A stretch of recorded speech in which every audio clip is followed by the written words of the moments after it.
गर्मियों का चरम था। मैंने और मेरी गर्लफ्रेंड ने चंडीगढ़ से धर्मशाला, पालमपुर और बीरबिलिंग की यात्रा की योजना बनाई। HPTDC के साथ हमारा कुछ अच्छा लगाव था। ये सरकारी संचालित होटल है और फिर भी इनका आतिथ्य बेजोड़ है और इनका खाना हमेशा कमाल का होता है। इनमें से अधिकांश होटल ब्रिटिश काल की इमारतों में बने हैं, जिनका उपयोग भारत की स्वतंत्रता पूर्व युग के दौरान ब्रिटिश शासकों द्वारा छुट्टियों के ठहरने के लिए किया जाता था। धर्मशाला और बीरबिलिंग में हमारा प्रवास शांतिपूर्ण से परे था। हालांकि पालमपुर में हमारा प्रवास कुछ विशेष था। हमने पालमपुर में एक रात के लिए होटल टी-बर्ड बुक किया। यह पालमपुर चाय बागानों के बीच एक शांत जगह पर था। यह होटल दिन के समय एक उचित छुट्टी मनाने की जगह की तरह दिखता है और रात में यह एक अलग कहानी है।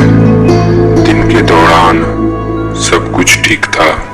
हमने दोपहर लगभग 2 बजे के दौरान चेक इन किया और हमने अपने बैग रखे। हमने रेस्टोरेंट में दोपहर का भोजन किया और दिन को आसपास के स्थान, जिसमें 1850 दशक के निर्मित एक चर्च और अन्य लोकप्रिय पर्यटक स्थल शामिल हैं, में बिताया। जैसे जैसे रात करीब आ रही थी, हम अपने कमरे में थे और हमारी बगल के कमरे से बहुत शोर आ रहा था और कॉरिडोर से बहुत सारे लोगों की बात करने की आवाज आ रही थी। ऐसा लग रहा था जैसे पूरे होटल का फर्नीचर कोई उठा के लाके हमारे पास वाले रूम में फेंक रहा हो। बहुत सारे लोग लगातार बात कर रहे थे और फर्नीचर की आवाज ही उनके साथ आ रही थी। हमने अपने कमरे का दरवाजा खोलने का फैसला किया ताकि उनसे इस बारे में हम बात करें कि हमें उनके कारण प्रॉब्लम हो रही है, तो उनसे ये सब काम अभी बंद करने का अनुरोध किया जा सके। ऐसा सोच के हमने वो दरवाजा खोला, पर वहाँ कोई नहीं था। एक भी व्यक्ति दिखाई नहीं दे रहा था, बिल्कुल भी आवाज नहीं थी और गलियारे के दोनों छोर पर अंधेरा था। मैंने इस बारे में ज्यादा नहीं सोचा। हम बालकनी की ओर गए। हमारे पास मौजूद पीने की बोतल खाली हो चुकी थी। हम होटल के रेस्टोरेंट पे गए और वहां से नींबू पानी का ऑर्डर दिया। कुछ ड्रिंक्स पीने के बाद हमने नीचे रेस्टोरेंट में जाने का फैसला किया। हमने पहले नहीं बताया, हम इस होटल के सबसे ऊपर के मंजिल के कोने के कमरे में ठहरे थे और उस रूम का नंबर था 301। हमारा रूम क्योंकि कोने की तरफ था, इसीलिए रूम की दूसरी तरफ सीढ़ियां नीचे जा रही थी।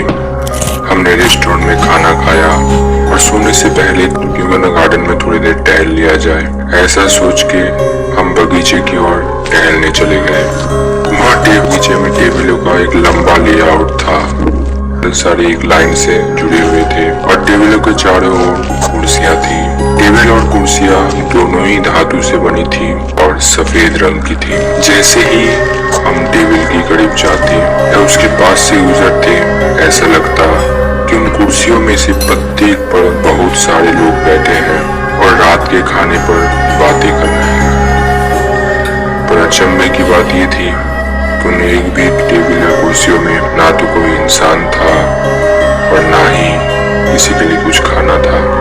जब हम अपने चलने के दौरान ये अनुभव करते रहे तो होटल के एक कर्मचारी ने हमारे पास आकर हमसे कहा कि सुरक्षा कारणों से इस समय बगीचे में बहुत दूर ना जाए। फिर से हमने इस पर ज्यादा ध्यान नहीं दिया। हमने उनकी बात मानी और अपने कमरे की ओर चल दिए। और अब हमारे बगल वाले कमरे से शोर और भी तेज हो जा रहा था, जैसे कि फर्नीचर लगातार हिल रहा हो।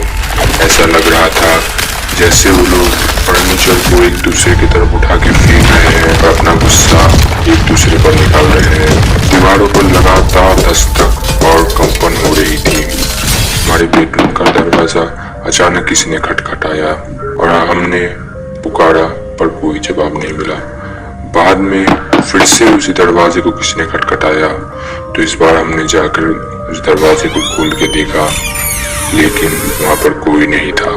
मैंने रेस्टोरेंट में फोन किया और पीने का पानी भेजने के लिए उनसे कहा। फिर से दरवाजा खटखटाया गया। जब मैंने खोला, इस बार भी वहाँ पर कोई नहीं था। अब मैं काफी ज्यादा डर चुका था। पानी के लिए मेरे फोन कॉल और पानी लेकर आने वाले व्यक्ति के बीच कम से कम 5 बार किसी ने खटखटाया। जब रेस्टोरेंट का वो आदमी पानी लेकर आया, मैंने उससे अपने बगल वाले कमरे में से आने वाले आवाजों के बारे में पूछा। उसने कहा इसे जांच कराया जाएगा और जल्दी से ठीक किया जाएगा। और ना जाने क्यों वो आदमी इतना कहकर बड़ी हड़बड़ी में वहां से चला गया। रात भर शोर होता गया और हमें सोने में परेशानी हुई। अगली सुबह फिर वही हुआ। इस पर फिर से कॉरिडोर में से बहुत तेज आवाज आ रही थी। हमने सोचा कि शायद होटल की साफ सफाई करने वाले लोग आए होंगे। ये सोचकर हमने दरवाजा खोला और अभी भी वहाँ पर कोई नहीं था। अपने साथ वाली महिला की सुरक्षा भी मुझे ही करनी थी, इसलिए मैं किसी से डर रहा हूँ ऐसा मैंने किसी को नहीं दिखाया, क्योंकि अगर मैंने ऐसा किया तो चीजें और भी मुश्किल हो सकती थी। इस पूरे अनुभव के दौरान मैंने अपनी शांति को बनाए रखी और किसी तरह ना डरने का नाटक किया।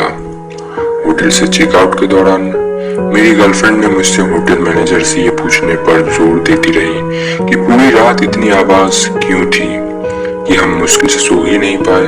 तो होटल के रिसेप्शन पर भुगतान करने के समय मैंने मैनेजर से इस चोट के बारे में पूछा और उसने जवाब दिया, क्योंकि आप एक कपल हैं इसलिए हमने आपको सबसे ऊंची वाली मंजिल पे कोने का कमरा दिया था ताकि आपको तो थोड़ा प्राइवेट टाइम मिल सके। लेकिन आपके फ्लोर में बाकी जो कमरे थे उस कमरे पर ना तो हमने किसी को ठहरने दिया था और ना ही वहां पर कोई ठहरा था।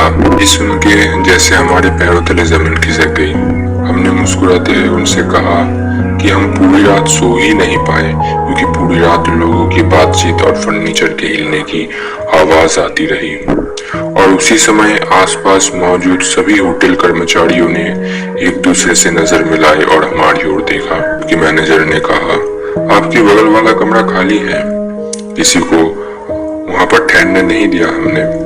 और वास्तव में पूरी मंजिल पर कोई मेहमान ही नहीं था। हमने एक दूसरे की ओर देखा, जो पिछले पूरे रात हमारे साथ हुई घटना थी जिसके कारण हम सो ही नहीं पाए। और ऊपर से अब जब हमें ये सब पता चल रहा है तो इसके कारण हम गहरे सदमे में थे।